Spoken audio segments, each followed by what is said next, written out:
ஒரு ரயில் வேகமாக போயிட்டு இருக்கு. அது ஒரு ரயில்வே ஸ்டேஷனில் கொஞ்ச நேரம் நின்றுது. அப்போ அதில் ஒரு ஆள் ஏறினார். தலையில் ஒரு மூட்டையை வச்சுருந்தார். மூட்டையை தலையில் சுமந்துக்கிட்டே உள்ளே வந்தார். மூட்டையை தலையில் சுமந்துக்கிட்டே ஒரு இடத்துல உட்காந்தார். ரயில் மறுபடியும் புறப்பட்டது. இவர் தன் தலையில் இருந்த மூட்டையை கீழே இறக்கி வைக்கணும்ல, வைக்கல, சுமந்துக்கிட்டே வர்றார். எதிரில் உட்காந்துருந்தவர் கேட்டார், ஏங்க ஏன் இப்படியே உட்காந்துருக்குறீங்க, தலையில் மூட்டையை வச்சுக்கிட்டு, மூட்டையை கீழே இறக்கி வைக்கலாமே அப்படின்னார். வேணாங்க, பாவம், தலையில் இருக்கிற மூட்டையை இறக்கி ரயிலில் வச்சா ரயிலுக்கு பாரம் அதிகமாக இருக்கும் அப்படின்னார் அவர்.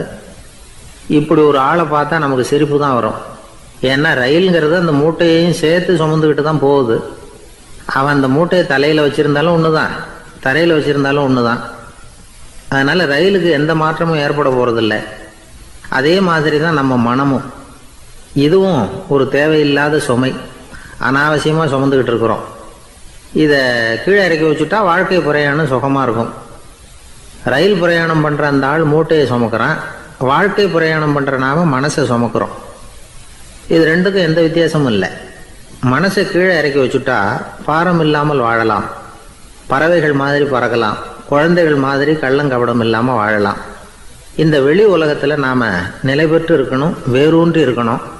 அதே சமயம் நம்முடைய உள்வெளியில் ஆன்மீக வாழ்க்கையில் பாரம் இல்லாமல் இருக்கணும். அப்போ பறக்கணும், நதியை போல் ஓடணும், மிதக்கணும். பயணம் சுகமாக இருக்கும், களைப்பு தெரியாது, கவலை தெரியாது. ஒரு சீடன் போதி தர்மரை நாடி வந்தான். குருவே, நீங்கள் என்ன வெறுமையாக இருக்க சொன்னீங்க, நான் இப்போ மறுபடியும் வெறுமையானவன் ஆகிட்டேன், அதனால் இப்போ என்ன செய்ய சொல்கிறீங்க என்ன அப்படின்னு சொல்லி நின்னான்.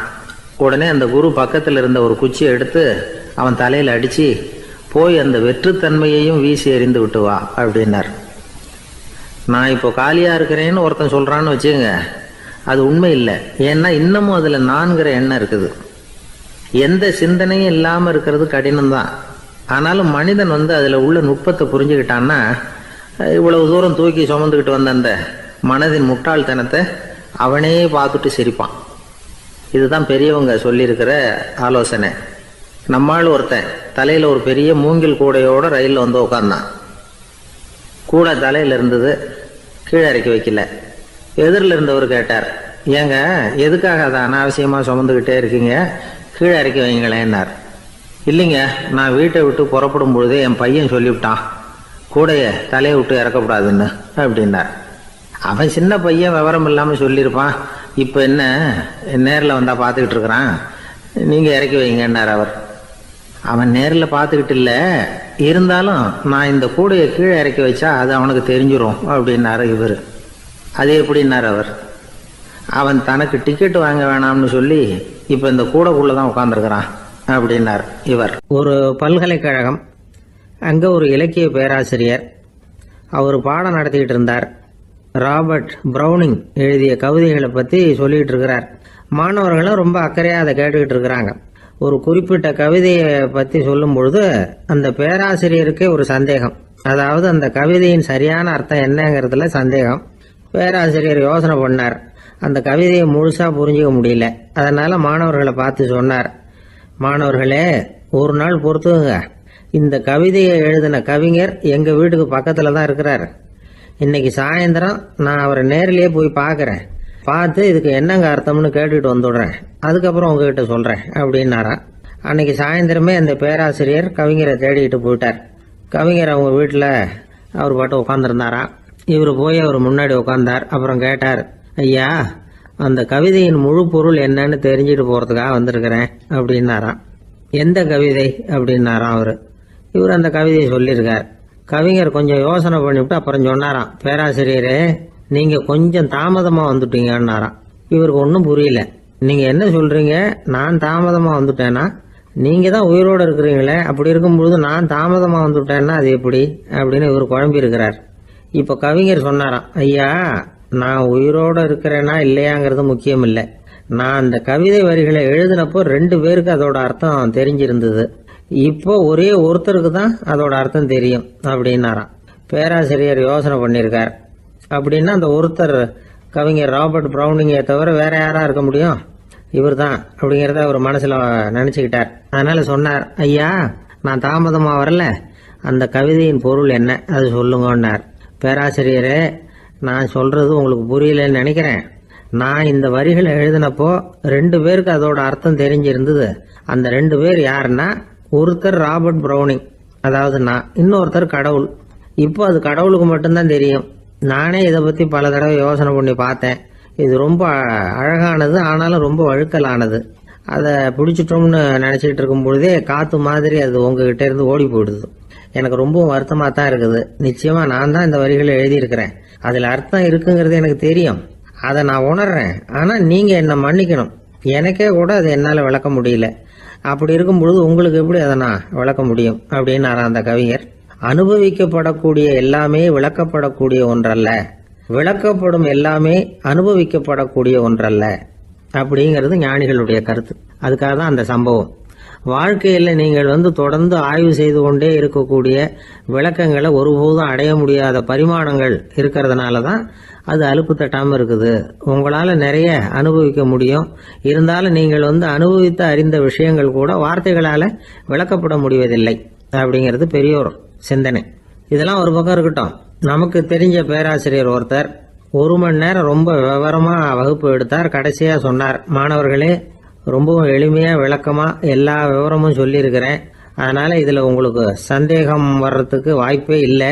இருந்தாலும் கேட்க வேண்டிய கடமை கேட்குறேன். இது வரைக்கும் நடத்தினதில் யாருக்காவது ஏதாவது சந்தேகம் உண்டா அப்படின்னு கேட்டாராம்.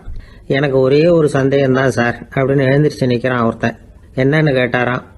இது வரைக்கும் நீங்கள் என்ன பாடம் சார் நடத்துனீங்க அப்படின்னானா அவன். ஜவஹர்லால் நேரு பிரதமராக இருந்த சமயம் அவர் ஒரு தடவை சென்னைக்கு வந்திருக்கிறார். இங்கே சில முக்கிய நிகழ்ச்சிகளில் கலந்துக்கிறதுக்காக வந்திருந்தார். ஆளுநர் மாளிகையில் ஒரு நாள் ராத்திரி தங்கி மறுநாள் புதுடெல்லி புறப்படுறதாக ஏற்பாடு. நிகழ்ச்சியிலெல்லாம் முடிச்சுக்கிட்டு ஆளுநர் மாளிகையில் தங்கி இருக்கிறார். அன்றைக்கு இரவு படிக்கிறதுக்கு ஒரு முக்கியமான புத்தகம் அவருக்கு தேவைப்பட்டது. அந்த சமயத்தில் உலக அளவில் ஒரு முக்கியமான பொருளாதாரம் சம்பந்தமான ஒரு புத்தகம் வெளியாகி இருக்கிற விஷயம் அவருக்கு தெரியும். அந்த புத்தகம் மெட்ராஸுக்கு வந்திருக்குமா, அது இங்கே கிடைக்குமா அப்படின்னு விசாரிச்சிருக்கிறார் நேருஜி. அவர் இப்படி கேட்ட உடனே அங்கே இருந்தவங்கெல்லாம் ரொம்ப பரபரப்பாக செயல்பட ஆரம்பிச்சுட்டாங்க. முக்கியமான இடங்கள்ல எல்லாம் விசாரிச்சிருக்கிறாங்க, அந்த புத்தகம் உங்ககிட்ட இருக்கான்னு. சென்னையில் உள்ள கன்னிமாரா நூல் நிலையத்துக்கு எப்படியும் அந்த புத்தகம் வந்திருக்கணும் அப்படின்னு ஒரு நம்பிக்கை. அங்கே விசாரித்தாங்க. அந்த புத்தகம் 2 நாளைக்கு முன்னாடி தான் அங்கே வந்திருக்குது அப்படிங்கிற விஷயம் தெரிஞ்சுது. உடனே எல்லாரும் அங்கே ஓடினாங்க. அவங்களுக்கு இன்னொரு சந்தேகம், புத்தகம் வந்திருக்கு சரி, அது இந்த சமயத்தில் வேற யாரும் படிக்கிறதுக்கு எடுத்துகிட்டு போயிருக்கக்கூடாதே அப்படிங்கிற சந்தேகம். இருந்தாலும் மனசுக்குள்ள ஒரு தைரியம், இப்படி ஒரு புத்தகம் வெளிவந்திருக்கிற விஷயமே நேருஜி சொல்லி தான் நமக்கே தெரியும். அதுவும் இல்லாமல் உலக பொருளாதாரம் சம்பந்தமான ஏதோ ஒரு புத்தகம் அது, அதை போய் இந்த நேரத்தில் அவ்வளவு ஆர்வமாக யார் எடுத்துகிட்டு போயிட போகிறாங்க அப்படிங்கிற தைரியம். இந்த தைரியத்தோடு அந்த நூல் நிலையத்துக்கு ஓடினாங்க. புத்தகத்தை தேடுனா அது கிடைக்கல, யாரோ எடுத்துகிட்டு போயிருக்கிறாங்க. நேருவுக்கு மட்டுமே தெரிஞ்சிருந்த அந்த புத்தகம் பற்றின விஷயம் சென்னையில் வேற ஒருத்தருக்கும் தெரிஞ்சிருக்குது. உடனே எல்லாரும் பரபரப்பாக அந்த அதுக்குன்னு இருக்கிற ரிஜிஸ்டர் இருக்குல்ல, பதிவேடு, அதை புரட்டி பார்க்குறாங்க யார் எடுத்துகிட்டு போகிறாங்கன்னு தெரிஞ்சுக்கிறதுக்காக. எடுத்துகிட்டு போனவங்க அதில் கையெழுத்து போட்டிருப்பாங்கல்ல, அதை பார்த்து யாருன்னு தெரிஞ்சுக்கலாம் அப்படிங்கிறதுக்காக தான் அதை புரட்டுறாங்க. அதோ அந்த புத்தகத்தோட பேர் பக்கத்தில் அதை எடுத்துக்கிட்டு போனவங்க கையெழுத்து உத்து பார்க்குறாங்க எல்லாரும். அதில் போட்டிருக்குது பேர் CN அண்ணாதுரை அப்படின்னு எழுதியிருந்தது. அவர் தான் பேரறிஞர் அண்ணா. நேரு படிக்க விரும்பின ஒரு புத்தகத்தை அதே நேரம் படிக்க விரும்பின இன்னொரு தலைவர் இவர். படிக்கிறதுல அவருக்கு இருந்த ஆர்வத்தை நாம் தெரிஞ்சுக்கணும்னா அதுக்கு எவ்வளவோ சம்பவங்கள் இருக்குது. கடைசி காலத்தில் அவர் அடையாறு மருத்துவமனையில் படுத்திருக்கிறார். அவருக்கு ஒரு முக்கியமான அறுவை சிகிச்சை செய்ய வேண்டியிருக்குது அவசரமாக. அமெரிக்காவிலேருந்து டாக்டர் மில்லர் வந்திருக்கிறார். அவர்கிட்ட கேட்குறார், டாக்டர் நாளைக்கே அறுவை சிகிச்சை செய்ய போகிறீங்களா அப்படின்னு. ஆமாங்கிறார் டாக்டர் மில்லர். நாளைக்கு மறுநாள் செஞ்சுக்கிறேனே அப்படின்னாரான் அண்ணா. ஏன் ஏதாவது நாள் பார்க்குறீங்களான்னு கேட்டிருக்கார். இல்லை, ஒரு புத்தகத்தை படிச்சுக்கிட்டு இருக்கிறேன், அதை நாளைக்குள்ளே முடிச்சிருவேன், அதுக்கப்புறம் நான் இறந்தாலும் கவலை இல்லை அப்படின்னாரான் இவர். அவர் தான் அறிஞர் அண்ணா. சங்ககால நூல்கள்லேருந்து சமீபத்தில் வந்த நூல்கள் வரைக்கும் எல்லாம் அவர் படிச்சிருக்கிறார். ஒரு திருமண விழாவில் அவர் பேசும்பொழுது சொன்ன விஷயம் இது. சங்க காலத்தில் காதலியை மணக்க விரும்புகிறவனுக்கு அவனுடைய தந்தை வீர சோதனைகள்லாம் வைப்பார். போய் புலிப்பல் கொண்டுக்கிட்டு வா, அப்போ தான் என் பொண்ணை கொடுப்பேன் அப்படின்னு சொல்லுவார். காதலன் உடனே காட்டுக்கு போவான், ஒரு புலியை கொன்று அதனுடைய பல்லை கொண்டுகிட்டு வருவான். அதை வீர பதக்கத்தில் பதிச்சு அவனுக்கு மாமனார் சூட்டுவார் கல்யாண சமயத்தில். இப்போலாம் காதலன் கிட்ட அப்படி சொல்ல முடியாது. இப்போலாம் காதலன் கிட்ட காட்டுக்கு போய் புலிப்பல் கொண்டுகிட்டு வான்னு யாராவது சொன்னால் புலி தான் மாப்பிள்ளையா வந்து சேரும் அப்படின்னா. நம்பிக்கை இல்லைன்னா இந்த உலகத்தில் நாம் நடமாடவே முடியாது. அவநம்பிக்கையோடு இருந்துக்கிட்டு இருந்தா என்னைக்கும் அவஸ்தை தான். நாம் நம்புறது நடக்குதோ இல்லையோ அது வேற விஷயம். ஆனால் எதையும் நம்பி தான் நாம் அடி வைக்க வேண்டியிருக்கு. வேற ஒன்றும் வேணாம், ஒரு லாட்ரி சீட்டு வாங்குறோம், அது எங்கே நமக்கு விழப்போகுது அப்படிங்கிற அவநம்பிக்கையோடவா வாங்குறோம். பரிசு நமக்கு தான் அப்படிங்கிற நம்பிக்கை உள்ளூர இருக்கிறதுனால தான் அதை வாங்குறோம். இருந்தாலும் முடிவு வேற மாதிரி ஆயிடுது. அதுக்காக மனசு சோர்ந்து போறதில்ல, அடுத்த மாசமும் சீட்டு வாங்குறோம். இந்த நம்பிக்கை தான் மனித வாழ்க்கைக்கு ஆதாரம். ஒரு கடையில் போய் டீ சாப்பிட்றீங்க, அந்த டீ நல்ல டீ தானா, அதில் விஷம் கலந்துருக்குமா அப்படிங்கிற சந்தேகம் வந்துட்டுதுன்னு வச்சுங்க. அதுக்கப்புறம் அதை எப்படி நீங்கள் சாப்பிட முடியும்? நம்பி தான் சாப்பிட்ணும். ரயில் ஒழுங்காக போய் சேருங்கிற நம்பிக்கை இருக்கிறதுனால தான் அதில் ஏறி உட்காடுறோம். லெட்டர் ஒழுங்காக போய் சேருங்கிற நம்பிக்கை இருக்கிறதுனால தான் பெட்டியில் போடுறோம். சரி, நம்ம கதையெல்லாம் நம்மளோட இருக்கட்டும். மனித நம்பிக்கை எந்த அளவுக்கு உறுதியாகவும் அறிவுபூர்வமாகவும் இருக்கணுங்கிறதுக்கு அலெக்சாண்டர் வாழ்க்கையில நடந்த ஒரு சம்பவத்தை உதாரணமா சொல்லலாம். இந்த உலகத்தையே ஜெயிக்கணும்னு புறப்பட்டார் அலெக்சாண்டர். ஒரு கட்டத்துல அவர் சிட்னஸ் நதி கரைக்கு சேர்ந்தார். அந்த சமயத்துல அவருக்கு கடுமையான நோய் வந்துட்டுது. அவர் கூடவே வந்திருந்த கிரேக்க வைத்தியர்கள் என்னென்னமோ முயற்சியெல்லாம் பண்ணி பார்த்தாங்க. இருந்தாலும் அலெக்சாண்டருக்கு வந்திருக்கிறது என்ன நோய்ங்கிறத அவங்களால கண்டுபிடிக்க முடியல. ஏன்னா அந்த பகுதியில் உள்ளவங்களுக்கு மட்டுமே அதிகமாக வரக்கூடிய ஒரு வினோதமான நோயா இருந்தது அது. ஆனால் அவர் இருக்கிற இடம் எதிரியோட இடம், பாரசீக மன்னனோட ஆளுகைக்கு உட்பட்ட இடம். என்ன பண்றது அப்படின்னு எல்லாரும் யோசனை பண்ணாங்க. பாரசீக மன்னனோட அரண்மனையில் இருக்கிற வைத்தியர் வந்தா இந்த நோயை குணப்படுத்தி விடுவார் அப்படின்னு சொன்னாங்க. இருந்தாலும் எதிரியோட நாட்டில் இருக்கிற வைத்தியரை கூப்பிட்டு எப்படி நம்பி வைத்தியம் பார்க்க சொல்றது அப்படின்னு சொல்லி எல்லாரும் தயங்கினாங்க. ஆனால் அலெக்சாண்டர் தயங்கலை. பரவாயில்ல, அழைச்சிட்டு வாங்கன்னு விட்டார். உடனே அவரை போய் அழைச்சிட்டு வந்துட்டாங்க. அவர் வந்தார். அலெக்சாண்டர் உடம்ப பரிசோதனை பண்ணி பார்த்தார். சரி, இதை குணப்படுத்தி விடலாம், பயப்பட வேண்டியதில்லை. ஆனால் இதுக்கு ஒரு மூலிகை ரசம் தயார் பண்ணி கொடுக்கணும். நான் போய் அதை தயார் பண்ணிட்டு 2 நாளில் திரும்பி வந்துடுறேன் அப்படின்னு சொல்லிவிட்டு போனார் அந்த வைத்தியர். அதே மாதிரி 2 நாளில் திரும்பி வந்தார் மூலிகை ரசத்தோட. இதுக்கு இடையில அலெக்சாண்டரோட தளபதிகளில் ஒருத்தர் ரகசியமா ஒரு எச்சரிக்கை கடிதம் கொடுத்து அனுப்பியிருக்கிறான். அதை வாங்கி என்ன விஷயம்னு பார்த்தார். இப்போ உங்ககிட்ட வந்திருக்கிற எதிரி நாட்டு வைத்தியரை நம்பாதீங்க, அவன் கொண்டுகிட்டு வந்திருக்கிற மூலிகை ரசத்துல விஷம் கலந்துருக்குது அப்படின்னு அதில் எழுதியிருக்கு. அதை பார்த்தார் அலெக்சாண்டர். இருந்தாலும் கொஞ்சம் கூட அலட்டிக்கல. வைத்தியர் கொடுத்த மருந்தை வாங்கி கடகடன்னு குடிச்சுட்டு அதுக்கப்புறம் அந்த கடிதத்தில் இருந்த விஷயத்தை அந்த வைத்தியர்கிட்ட சொன்னார். வைத்தியர் தகைச்சு போயிட்டார். தன் மேல அலெக்சாண்டர் வச்சிருக்கிற நம்பிக்கையை பார்த்து அவருக்கு ரொம்ப வியப்பு. வைத்தியர் உண்மையிலேயே நல்ல மருந்து தான் கொண்டுட்டு கொடுத்துருக்கிறார், அதுல விஷம்லாம் எதுவும் கலக்கல. அதுக்கப்புறம் அலெக்சாண்டர் அந்த வைத்தியரை பார்த்து சொன்னாராம், நம்பிக்கைங்கிற அச்சாணியை ஆதாரமா வச்சுக்கிட்டு தான் இந்த உலகம் சுத்திக்கிட்டு இருக்குது. எனக்கு எதிரியா இருந்தாலும் பாரசீக மன்னர் ரொம்ப பெரியவர். அப்பேற்பட்ட மன்னருடைய அரண்மனை வைத்தியர் தொழில் நேர்மை இல்லாதவரா இருக்க மாட்டார். அப்படி இருந்தா அவரை அரண்மனை வைத்தியரா வச்சிருக்கவே மாட்டாங்க அப்படின்னு நம்பினேன். என்னுடைய நம்பிக்கை வீண் போகல அப்படின்னாராம். இதுதான் மானுட நம்பிக்கைங்கிறது. இந்த காலத்திலயும் இது மாதிரி இந்த மானுட நம்பிக்கையை ரொம்பவும் சாமர்த்தியமா கையாளுகிற கெட்டிக்காரங்க சில பேர் இருக்கிறாங்க. இந்த காலத்து குரு, அவருக்கு ஒரு சிஷ்யன். குரு முன்னாடி அந்த சிஷ்யன் ரொம்ப பணிவா நின்று, குருவே உங்க கையால விஷத்தை கொடுத்தாலும் அதை வாங்கி மடமடன்னு குடிச்சிருவேன் அப்படின்னா. உன்னுடைய குரு பக்தியை மெச்சினேன் அப்படின்னாரு குரு. அதுக்கு அந்த சிஷ்யன், அப்படி இல்லை குருவே, உங்ககிட்ட சிஷ்யனா இருக்கிறத விட உங்க கையால விஷத்தை வாங்கி குடிச்சு விடுறது ரொம்ப நல்லது, அதனாலதான் அப்படி சொன்னேன் அப்படின்னா. ஒரு பெரிய அரசன் இந்த உலகம் பூராவையும் ஆண்டுகிட்டு இருந்தான். ரொம்ப காலம் அப்படி அரசாட்சி பண்ணிக்கிட்டு இருந்தான். திடீர்னு அவனுக்கும் சில எதிரிகள் முளைச்சாங்க. அவங்கெல்லாம் ஒன்று சேர்ந்து இவனை தோற்கடிச்சுட்டாங்க. தோற்று போனதும் இவனுக்கு பயம் வந்துட்டுது, எங்கே எதிரிகள் நம்ம கொண்டுடுவாங்களோ அப்படின்னு. வெளியில் வந்தால் தனக்கு ஆபத்துன்னு பயந்துக்கிட்டு யாருக்கும் தெரியாமல் ஒரு குகைக்குள்ளே போய் பதுங்கி கிடக்கிறான். நிலைமையை பாருங்கள். முதல் நாள் அரண்மனையில் அதிகாரம் பண்ணிக்கிட்டு இருந்தவன் மறுநாள் குகையில் பயந்து போய் பதுங்கி கிடக்கிறான். ராத்திரி நேரம் வந்தது, பசி வயத்தை கிள்ளுது, பிச்சை எடுத்து சாப்பிட வேண்டிய நிலைமை. பிச்சை எடுக்கிறதுக்கு பாத்திரம் வேணுமே, என்ன பண்ணுறது அப்படின்னு அங்கேயும் இங்கேயும் பார்க்குறான். ஒரு மூலையில் யாரோ விட்டுட்டு போன ஒரு ஓடு கிடக்குது. அதை எடுத்துக்கிட்டு புறப்பட்டான். இருட்டில் வழி புரியல. ஏதோ ஒரு யூகத்தில் காலை மெதுவாக எடுத்து வச்சு நடந்து போயிட்டுருக்கிறான். வழியில் ஒரு கருப்பு நாய் படுத்து கிடந்தது. இருட்டில் அவன் இது கண்ணுக்கு சரியாக தெரியல. அவனுக்கு தவறி போய் காலை வச்சுட்டான். அது மேலே நாய் சும்மா இருக்குமா, வள்ளுன்னு விழுந்து கடிச்சு விட்டுது. காலை பார்க்குறான், காலத்தையும் நினச்சி பார்க்குறான். அரண்மனையில் வீரக்கழல் அணிந்த காலை உடைய மன்னா அப்படின்னு புகழ்வாங்களே புலவர்கள்லாம். ஆனால் அது இன்றைக்கி நாய் கடித்த காலம் ஆயிட்டுதே அப்படின்னு நினைக்கிறான். அது மட்டும் இல்லை, முன்னாடியெல்லாம் பொற்கிண்ணங்களில் தான் அவன் சாப்பிடுவான். ஆனால் இப்போது உடஞ்சி போன ஓட்டு, அது ஓட்டை கையில் வச்சுக்கிட்டு நிற்கிறான். அதில் யாராவது சாப்பாடு போடுவாங்களான்னு. முன்னாடியெல்லாம் நிறைய பேர் அரண்மனைக்கு வருவாங்க. அரசருக்கு காணிக்கைன்னு சொல்லி இவன் காலடியில் கொண்டாந்து கொட்டுவாங்க. அப்போல்லாம் இவன் அந்த ஜனங்களுடைய முகத்தை திரும்பி கூட பார்க்கறதில்ல. ரொம்ப கர்வமாக உட்காந்துருப்பான். அதே ஆள் இன்றைக்கி எல்லார் கண்ணுலேயும் படுறது மாதிரி பிச்சை எடுத்துக்கிட்டு இருக்கிறான். அப்போலாம் காணிக்கைகளை தன்னுடைய கையால் வாங்கிறது தனக்கு கௌரவ குறைச்சல்னு நினச்சி தன்னுடைய வேலைக்காரங்களை விட்டு தான் அதை வாங்க சொல்லுவான். இப்போ பார்த்திங்கன்னா அவனே தன் கையாலேயே பிச்சை வாங்குறான். நினச்சி பாருங்கள், அந்த மனுஷன் நாள் அரசன், மறுநாள் பிச்சைக்காரன்.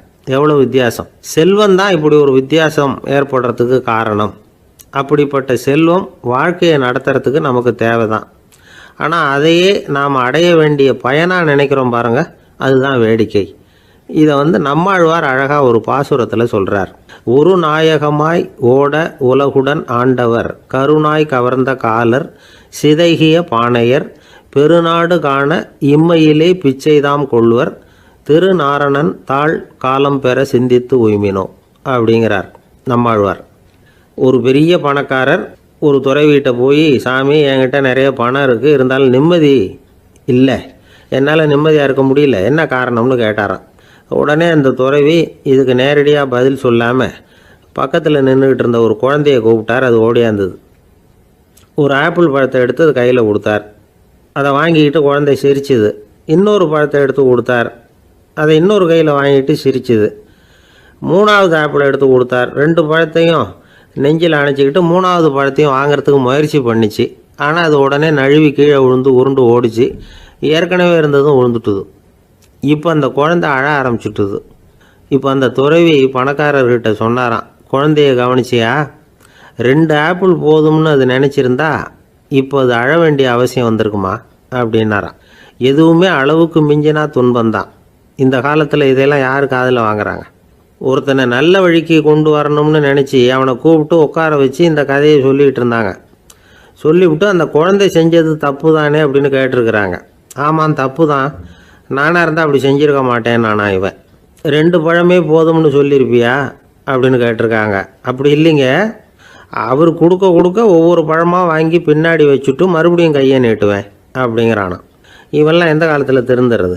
ஒரு ஊரில் ஒரு பெரிய ஞானி இருந்தார். அவர் படுக்கையில் இருந்தார். இன்னும் கொஞ்ச நேரம்தான் அவர் இந்த உலகத்தில் இருக்க போகிறார்.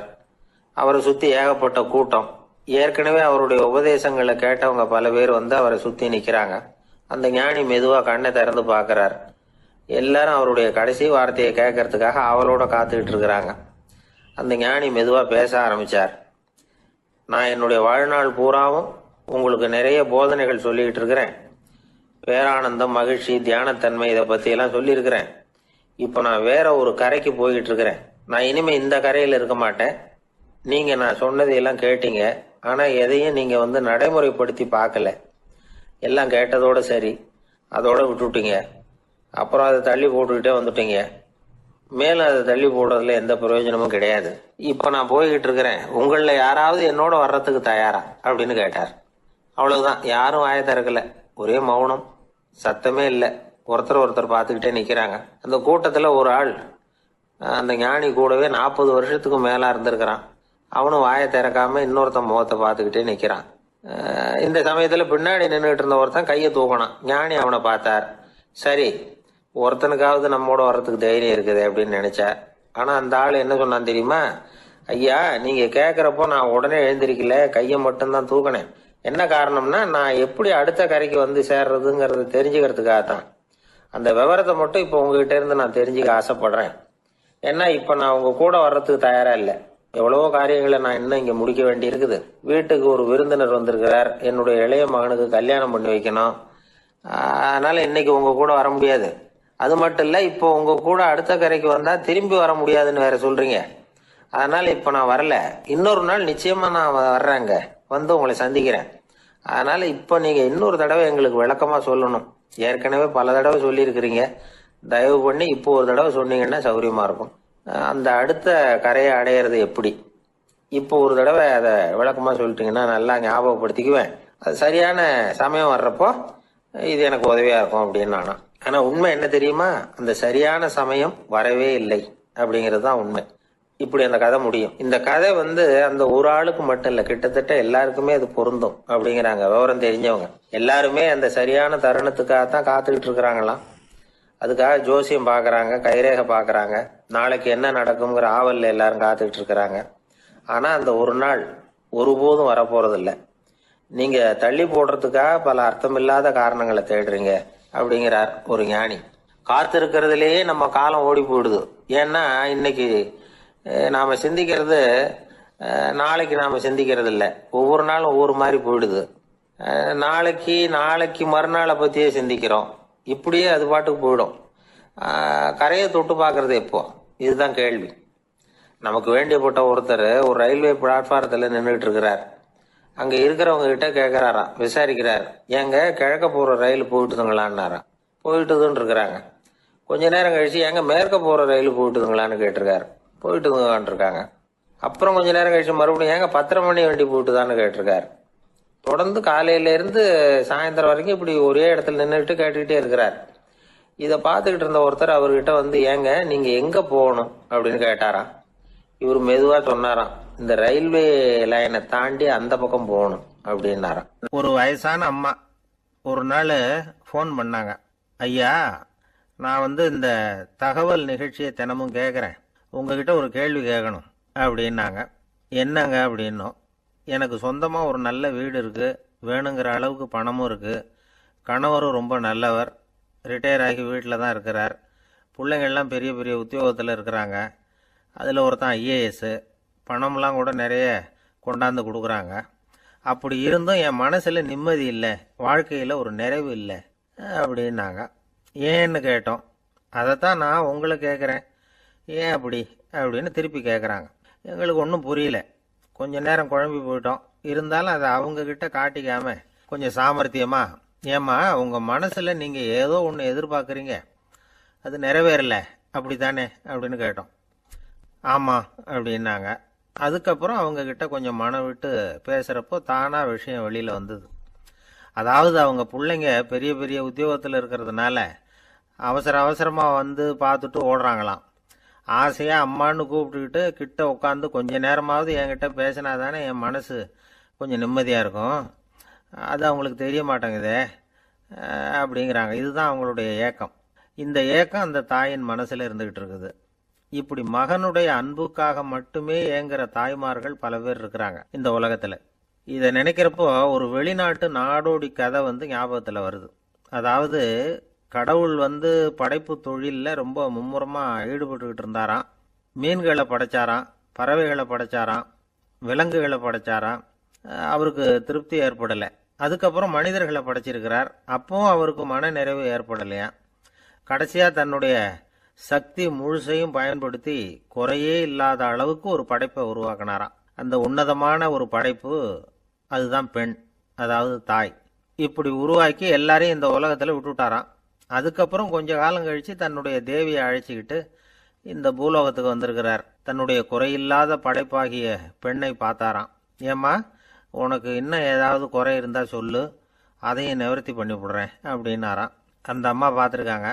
சுவாமி, எனக்கு நீங்கள் கொடுத்துருக்கிறது 2 கை, என்னுடைய பிள்ளைகளுக்கு சேவை செய்கிறதுக்கு இந்த 2 கை பத்தலை, அதனால் இன்னும் ஒரு 2 கை கொடுத்தா தேவலை அப்படின்னாங்களாம்.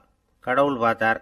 அதனால் என்ன, அப்படியே செஞ்சு விடலாம், இதோ அதுக்கான வரம் கொடுத்துட்டேன் அப்படின்னார். அந்த அம்மாவுக்கு இப்போ 4 கை ஆயிட்டுது. 4 கையாலையும் குழந்தைகளுக்கு சேவை செய்ய ஆரம்பிச்சுட்டாங்க. கடவுள் திருப்தியாக திரும்பி போனார். அதுக்கப்புறம் கொஞ்ச காலம் கழித்து மறுபடியும் திரும்பி வந்தார் தேவியோட. பெண்ணை பார்த்தார். இப்போ என்னம்மா சந்தோஷம் தானே அப்படின்னாராம். அதுக்கு அந்த அம்மா, சந்தோஷம்தான், இருந்தாலும் இப்போ எனக்கு இருக்கிற 2 காலும் போதில்லை, இன்னும் ஒரு 2 கால் இருந்தால் தேவையில்லை, நிறைய ஓடி ஆடி பிள்ளைகளுக்காக வேலை செய்ய வேண்டியிருக்குது அப்படின்னாங்களாம். சரின்னு சொல்லி 4 கால் இருக்கிறது மாதிரி செஞ்சுட்டு போயிட்டார் கடவுள். மறுபடியும் கொஞ்ச நாள் கழித்து தேவி சொன்னாங்க கடவுள்கிட்ட, நீங்கள் என்னதான் முயற்சி பண்ணினாலும் முழுமையான ஒரு படைப்பை உங்களால் உருவாக்க முடியாது, அப்படிதான் நான் நினைக்கிறேன் அப்படின்னாங்களாம். அப்படியா சொல்கிறேன், வா அந்த பொண்ணை பார்த்துட்டு வருவோம் அப்படின்னு புறப்பட்டு இங்கே வந்தாங்களாம். இங்கே வந்து பார்த்தா 4 கால் 4 கையோடு அந்த பொண்ணு ஒரு செவுத்துல சாஞ்சி உட்காந்து அழுதுகிட்டு இருக்குது. இப்போ தேவி அந்த பொண்ணை சுட்டி காட்டி கடவுள்கிட்ட கேட்டாங்களாம், ஏங்க நீங்கள் அந்த பொண்ணுக்கு கையை கொடுத்தீங்க, காலை கொடுத்தீங்க, சரி, அந்த கண்ணீரையும் எதுக்காக கொடுத்தீங்க அப்படின்னு கேட்டாங்களாம். அதுக்கு கடவுள் சொன்னாராம், கையை கொடுத்தது நான் தான், காலை கொடுத்தது நான் தான், ஆனால் அந்த கண்ணீரை கொடுத்தது நான் இல்லை, அதை கொடுத்தது அந்த அம்மாவோட பிள்ளைங்க அப்படின்னாராம். இன்றைக்கும் அப்படித்தான் பல பிள்ளைங்க அவங்க அம்மாவுக்கு கண்ணீரை தான் கொடுத்துக்கிட்டு இருக்கிறாங்க. அம்மாவை மதிக்கிற பிள்ளைங்க தான் இன்றைக்கி நல்லபடியாக இருக்கிறாங்கங்கிறது அவங்களுக்கு தெரியறதில்ல. இந்த காலத்து பிள்ளையாண்டான் ஒருத்தன், அவங்க அம்மா கிட்டேயும் நல்ல பிள்ளையா நடந்துக்குவான், மனைவிகிட்டையும் நல்ல கணவனாக நடந்துக்குவான், ரொம்ப சாமர்த்தியம். ஒரு நாள் அவங்ககிட்ட கேட்டாங்க, ஏன்பா உங்கள் அம்மாவும் உன் மனைவியும் சண்டை போட்டுக்கிட்டா நீ எந்த பக்கம் அப்படின்னாங்களாம். வீட்டுக்கு வெளிப்பக்கம் அப்படின்னானா. அவன் ஒரு ஊரில் ஒரு விஞ்ஞானி இருந்தார். அவர் பேர் என்னன்னா ஹோ, இதுதான் அவர் பேர். ஒரு ஊசியை கண்டுபிடிக்கணும், அதுக்காக அவர் ரொம்ப காலமாக தலையை பிச்சுக்கிட்டு ஆராய்ச்சி பண்ணிக்கிட்டு இருந்தார். அது என்ன ஊசி தெரியுமா? இந்த தையல் மிஷினில் இருக்குல்ல, அந்த ஊசி தான். அவருக்கு பிடிபடாமல் இருந்த விஷயம் என்னன்னா, அந்த ஊசியோட கூர்மையான பாகத்தில் நூலை எப்படி கோக்கிறது, அது எப்படி சேர்க்கறது, அதில் மற்ற ஒரு பாகம் வந்து மிஷினுக்கு உள்ளே போயிடுது. அதனால் அந்த பாகத்தில் சாதாரணமாக மற்ற ஊசியில் நாம் செய்கிறது மாதிரி நூலை கொண்டு போய் நுழைக்க முடியாது. அப்படியே நுழைச்சாலும் தைக்கிறது எப்படி, அது முடியாத காரியம். இதுதான் அவருக்கு இருந்த பிரச்சனை. ரொம்ப நாள் யோசனை பண்ணி பார்த்தார். தையல் மிஷின் ஊசியோட வடிவ அமைப்பு அவருக்கு புலப்படலை. ராத்திரி பகலாக அதே ஞாபகமாக இருந்தார். ஒரு நாள் அவர் தூங்கிக்கிட்டு இருக்கிறார். அப்போ ஒரு கனவு வந்தது. எப்படின்னா, அந்த கனவுல அவரை வந்து ஒரு மலைஜாதி மக்கள் பிடிச்சிட்டு போயிடுறாங்க, கொண்டுகிட்டு போய் ஒரு இடத்துல கட்டி போட்டுடுறாங்க. அந்த மலைஜாதி மக்களோட அரசன் ஒருத்தன் அவன் வர்றான். அவரை பார்த்து ஒரு உத்தரவு போடுறான். என்ன உத்தரவு தெரியுமா? பொழுது சாயறதுக்குள்ள நீ வந்து தையல் மிஷின் ஊசியை கண்டுபிடிக்கணும், அப்படி கண்டுபிடிக்கலைன்னா உன் தலையை வெட்டி விடுவோம். இதுதான் அந்த அரசன் போட்ட கட்டளை. இவருக்கு என்ன பண்ணுறதுன்னு ஒன்றுமே புரியல, திருன்னு முழிக்கிறார். இந்த நேரத்தில் அந்த மலைஜாதியினர் அவரை வந்து சுற்றி சுற்றி வந்து பயங்கரமாக முழிச்சுக்கிட்டு டான்ஸ் ஆடுறாங்க. தன்னை சுற்றி சுற்றி ஆடிக்கிட்டு வர்றவங்கள ரொம்ப பயத்தோடு அவர் பார்க்குறார். நேரம் ஆவ ஆவ தன்னோட இறுதி நேரம் நெருங்கிறத உணர்றார். ரொம்ப நெருக்கடியான நிலைமை. தன்னை சுற்றி ஆடுறவங்கள கவனிக்கிறார். அவங்க கைகளில் ஈட்டி மாதிரி ஏதோ ஒரு ஆயுதம் வச்சுருக்கிறாங்க. அந்த ஆயுதத்தை இவர் கண்ணுக்கு நேராக கொண்டுகிட்டு வராங்க. அதை அவர் பார்க்குறார். அந்த ஆயுதத்தின் கூரான முனையை இவர் கூர்ந்து கவனிக்கிறார். அந்த கூரான முனையில் ஒரு சின்ன துவாரம் தெரியுது. உடனே அவருக்கு பளிச்சுன்னு ஒரு ஐடியா உதயமாகுது. இதைத்தானே இவ்வளவு காலமும் நான் தேடிக்கிட்டு இருந்தேன். கூரான முனையில் ஒரு சின்ன துவாரத்தை போட்டுட்டா அது மூலமாக நூலை செலுத்தி மறுமுனையை வந்து மிஷினில் வச்சுடலாமே, தையல் மிஷின் ஊசி ரெடி அப்படின்னு நினச்சார். திடீர்னு தூக்கம் கலைஞ்சது. உடனே தன்னுடைய தலைமாட்டில் இருந்த குறிப்பு ஏடில் இதை வந்து குறித்து வச்சுக்கிட்டார். அதுக்கப்புறமா அந்த ஊசியையும் அவர் செஞ்சு முடித்தார். இது எப்படின்னு நீங்கள் நினைக்கலாம், ஆனால் இது சாத்தியம்தான். முழிச்சுக்கிட்டு இருக்கிறப்போ நமக்கு ஏற்படுற சில பிரச்சனைகளுக்கு வந்து கனவுல வந்து விட கிடைக்கிறது உண்டு. அப்படி பல பேருக்கு ஆயிருக்கு. உங்களையும் பல பேருக்கு இது மாதிரி அனுபவம் ஏற்பட்டிருக்கலாம். எந்த ஒரு செயலை பற்றி நினைக்கிறப்போவும் அந்த செயல் நம்ம நினைவில் ஒரு நல்ல வடிவம் பெறுது. ஒரு செயல் திட்டத்தை எந்த அளவுக்கு நாம் நல்லா யோசனை செஞ்சு திட்டம் போடுறோமோ அந்த அளவுக்கு அதை சுலபமாக செஞ்சு முடிக்க முடியும். அந்த விஞ்ஞானி நினைச்ச காரியம் அவர் எண்ணம் பூராவும் ஆக்கிரமிச்சது. அதனால் அவர் நினைச்சது கனவுல உருவாகி அதுக்கு செயல் வடிவம் கிடைச்சிட்டுது. மனிதனோட உள் மனசுக்கு அவ்வளவு ஆற்றல் உண்டு அப்படின்னு சொல்றாங்க. தூக்கத்தை ஆக்கபூர்வமாக உபயோகப்படுத்துறது எப்படி அப்படிங்கிறத பற்றியெல்லாம் இப்போ நிறைய ஆராய்ச்சி பண்ணுறாங்களாம். பயிற்சியெல்லாம் வேற கொடுக்குறாங்களாம். அதனால் தூக்கத்தை பற்றி லேசாக நினச்சிடாதீங்க. நமக்கு வேண்டியப்பட்ட ஒருத்தர், அவருக்கு தூக்கத்தில் நடக்கிற வியாதி, அதுக்காக மருந்து சாப்பிட்டுக்கிட்டு இருந்தார். ஒரு நாள் அவரை பார்த்து கேட்டோம், ஏங்க உங்கள் தூக்கத்தில் நடக்கிற வியாதிக்கு மருந்து சாப்பிட்டீங்களே, ஏதாவது முன்னேற்றம், ஏதாவது இம்ப்ரூவ்மெண்ட் தெரியுதா அப்படின்னு கேட்டோம். தெரியுதுன்னார்.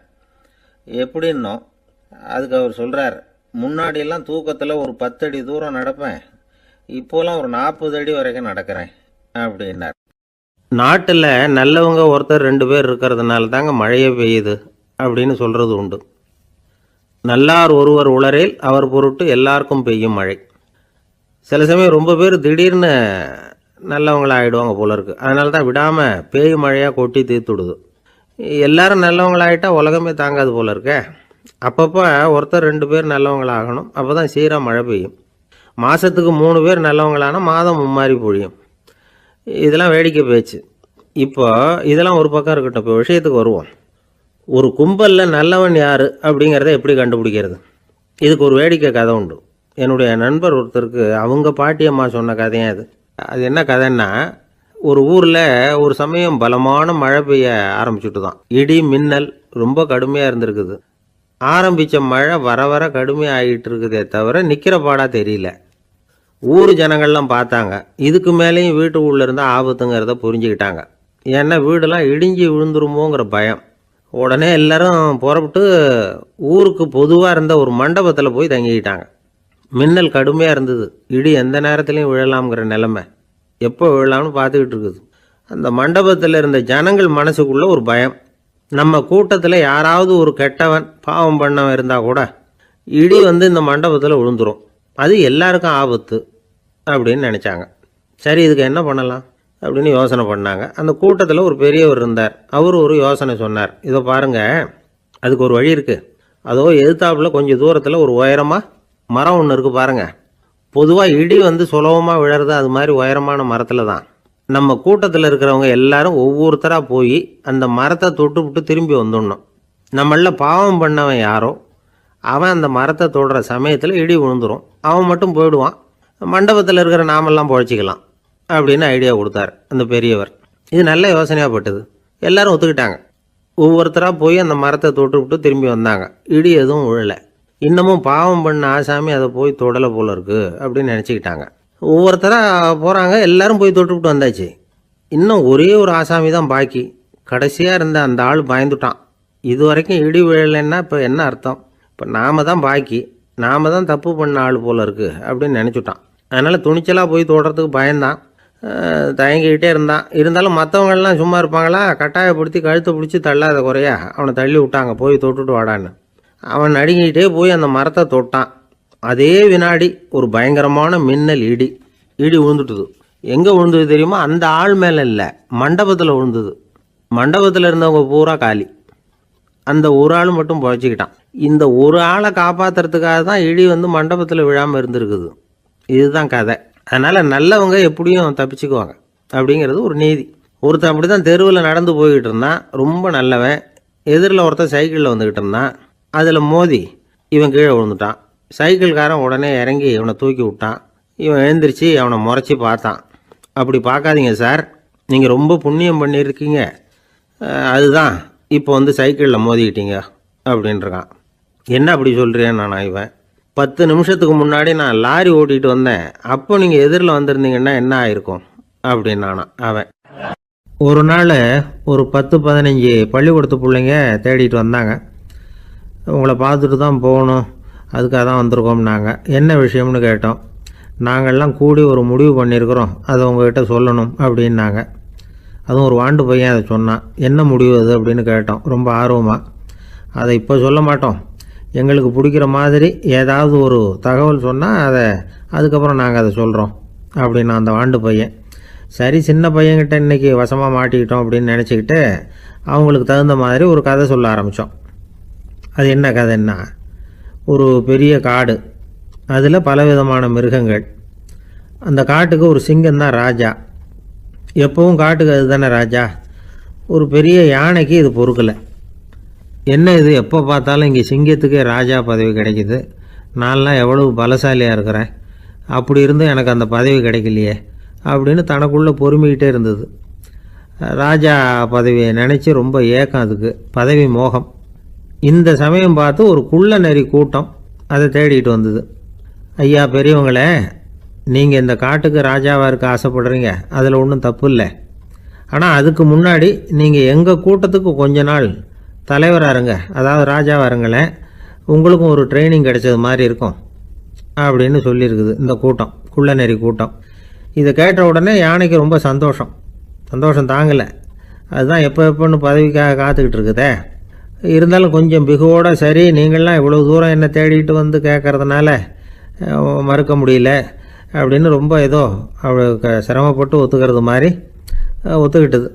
ஏதோ உங்கள் ஆசைக்கு கட்டுப்படுறேன், கொஞ்ச நாள் உங்கள் கூட்டத்துக்கு ராஜாவாக இருக்கிறதுக்கு சம்மதிக்கிறேன் அப்படின்னுது. உடனே அந்த யானை ராஜ நட போட ஆரம்பிச்சிட்டுது. யானை சாதாரணமாக நடந்தாவே எப்படி இருக்குங்கிறது நமக்கு தெரியும்.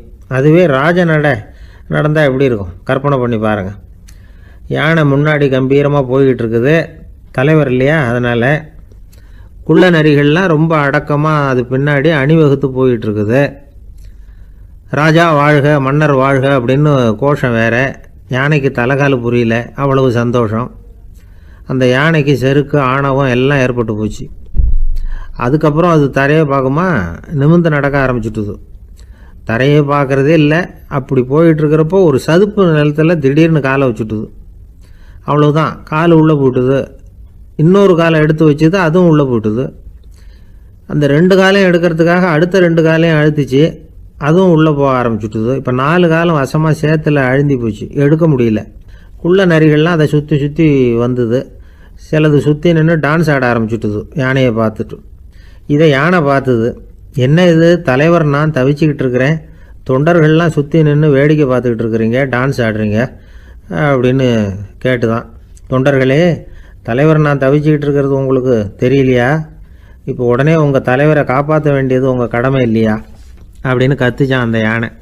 குள்ள நரிகளில் ஒன்று முன்னாடி நின்று அந்த யானையை பார்த்து தான், தலைவரே எங்களுக்கு ரொம்ப நாளாக ஒரு ஆசை, அந்த ஆசையை நிறைவேற்றிக்கிறதுக்காக தான் உங்களை எங்கள் தலைவராக ஏற்றுக்கிறோம்னு சொன்னோம் அப்படின்னு தான். என்ன ஆசைன்னு கேட்டிருக்கு யானை. யானை கறி சாப்பிட்டு பார்க்கணுங்கிறது எங்களுக்கு ரொம்ப நாளாக ஆசை, அது இன்றைக்கி தான் நிறைவேற போகுது அப்படின்னு தான் அந்த நரி. இதை கேட்ட உடனே அந்த யானை அப்படியே மூர்ச்சி ஆகிட்டு தான். நரிகள்லாம் அது மேலே ஏறி குதற ஆரம்பிச்சுட்டு தான்.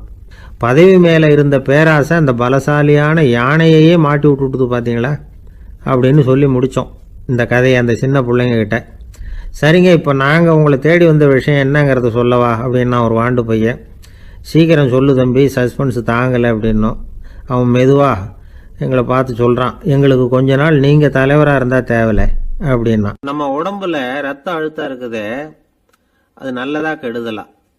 உடனே அது கெடுதல்னு தான் சொல்லுவோம். ஆனால் உண்மை அது இல்லை. இயற்கையாக உள்ள ரத்த அழுத்தம் நம்ம உடம்புக்கு தேவையான ஒன்று.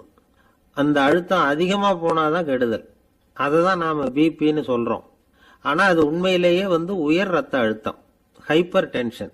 இதயம்ங்கிறது ஓயாமல் வேலை செஞ்சுக்கிட்டு இருக்கிற ஒரு பம்பு. இதயம் சுருங்கி ரத்தத்தை பம்பு செய்கிறப்போ ரத்த அழுத்தம் கூடுதலாக இருக்கும். இதுக்கு பேர் சிஸ்டாலிக் பிளட் ப்ரெஷர் அப்படின்னு பேர். இதயம் விரிந்த நிலைக்கு திரும்புகிறப்போ ரத்த அழுத்தமும் குறையுது. இதுக்கு பேர் டயஸ்டாலிக் பிளட் ப்ரெஷர் அப்படின்னு பேர். இப்படி இது மாறி மாறி இருக்கும். இந்த பிபி 140 90 இப்படின்லாம் சொல்கிறாங்கல்ல, இதுதான். சீராக இருக்க வேண்டிய ரத்த அழுத்தம் ஒரு அளவுக்கு மேலே அதிகரிச்சுட்டா ஆபத்து ஆரம்பம்னு அர்த்தம். சரி, இந்த உயர் ரத்த அழுத்தம் உண்டாகிறதுக்கு என்ன காரணம்? இதனால தான் இது வருதுன்னு ஒரு காரணத்தை குறிப்பிட்டு சொல்ல முடியாது. ஆனால் வம்சாவளி காரணம், ரொம்ப டென்ஷனான சூழ்நிலையில் வேலை செய்கிறது, உடம்பு குண்டாக இருக்கிறது, இதெல்லாம் இந்த ஹை பிபிக்கு துணை செய்யுது. அப்படி தான் எடுத்துக்க வேண்டியிருக்குது. இது கிருமியினால் ஏற்படுற வியாதி இல்லை, உடம்புல ஏற்படுற ஒரு பழுது, அவ்வளவுதான். 40 வயசுக்கு மேலே தான் பொதுவாக இது பாதிக்கும். அதெல்லாம் சரி, ஒருத்தருக்கு உயர் ரத்த அழுத்தம் இருக்குது, அதை கட்டுப்படுத்துறதுக்கு வழி ஏதாவது உண்டா? அப்படின்னா உண்டு. மருந்து கொடுத்தும் சரி பண்ணலாம். மருந்து இல்லாத சிகிச்சை முறைகளும் இருக்குது. இப்போ மருந்து சாப்பிட்றதுன்னா டாக்டர்கிட்ட போயிடலாம். அதுக்கு இப்போ சுமாராக 30 விதமான மருந்துகள் இருக்குதான். மருந்தோட உடல் கட்டுப்பாடும் மனக்கட்டுப்பாடும் சேர்ந்ததுன்னா ரொம்ப விசேஷம்.